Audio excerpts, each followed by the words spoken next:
Hello everyone, welcome to our today's video.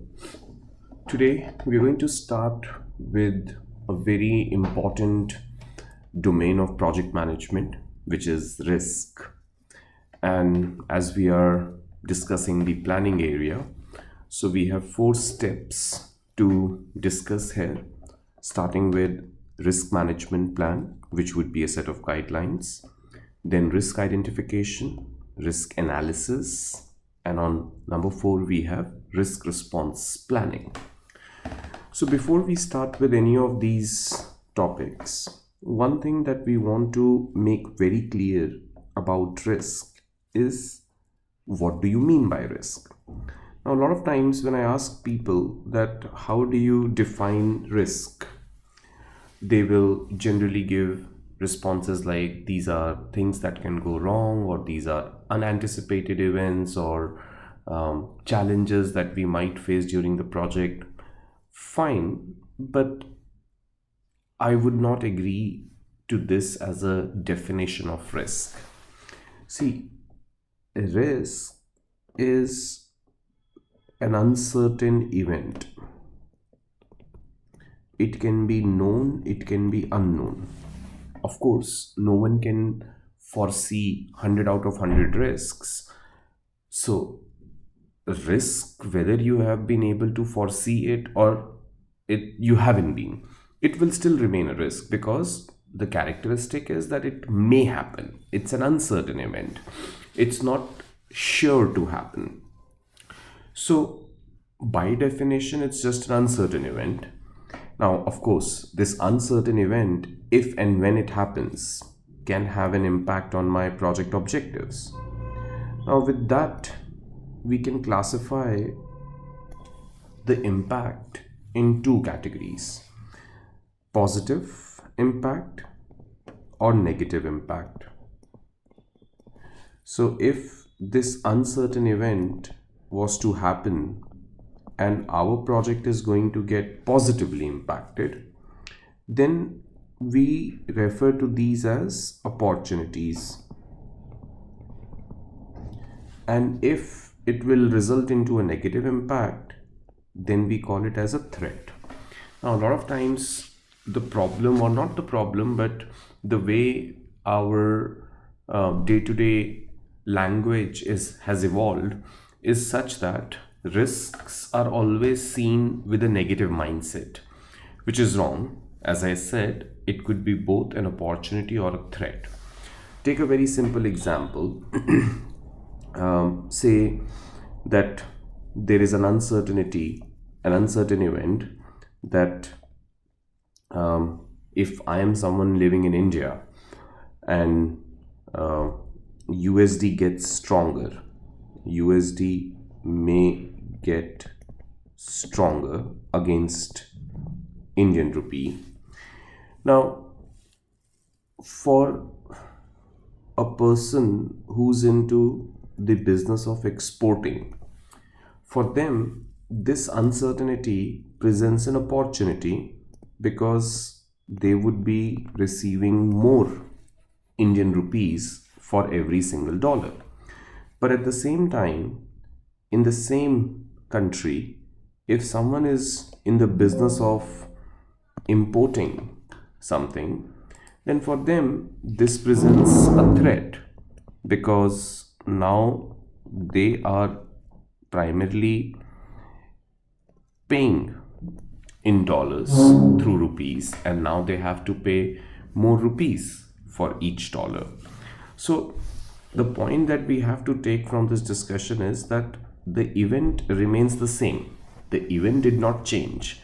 It is the same event that the USD may get stronger in future, but this uncertain event is classified as an opportunity for one individual, whereas for another individual the same event becomes a threat.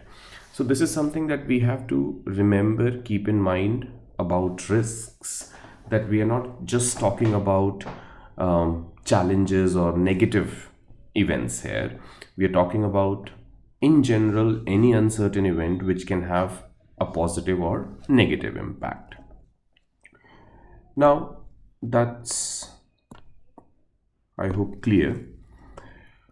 Moving on, we will talk about risk management plan. So, as you probably know by now, that all the management plans are primarily a set of guidelines or recommendations or formats. So in the same on the same lines, risk management plan will not tell us the risks of the project.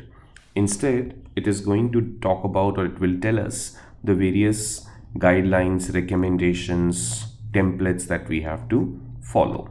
So few examples could be: what will be the template of risk register? Every project should maintain a risk register, but what will be the format of that risk register? That format will be available in the risk management plan. Then what will be the template of the risk reports? Then what are the definitions, or I might rephrase that and instead say, what is the scale for measuring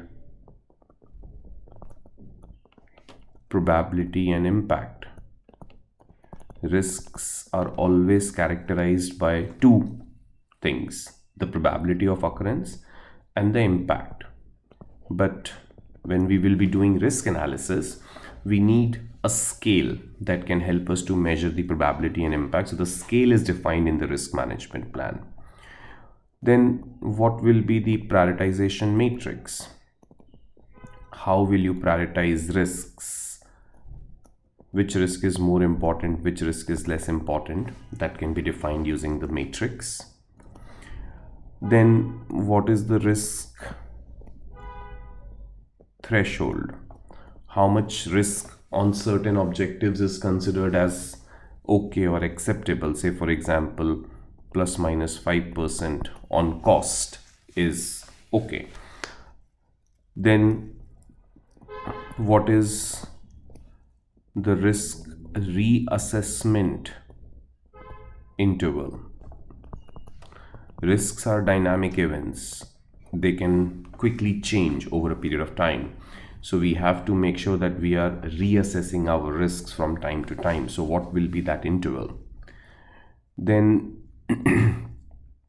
what are the common risk categories that we need to explore, or that we need to evaluate to understand what are the risks applicable? Say for example, pestle can be one such example: political, economical, social, technical, legal, environmental. Or there could be financial risks, there can be commercial risks, or there can be resource related risks. So likewise, there can be multiple categories that we can evaluate as part of our risk planning when we identify risks. Then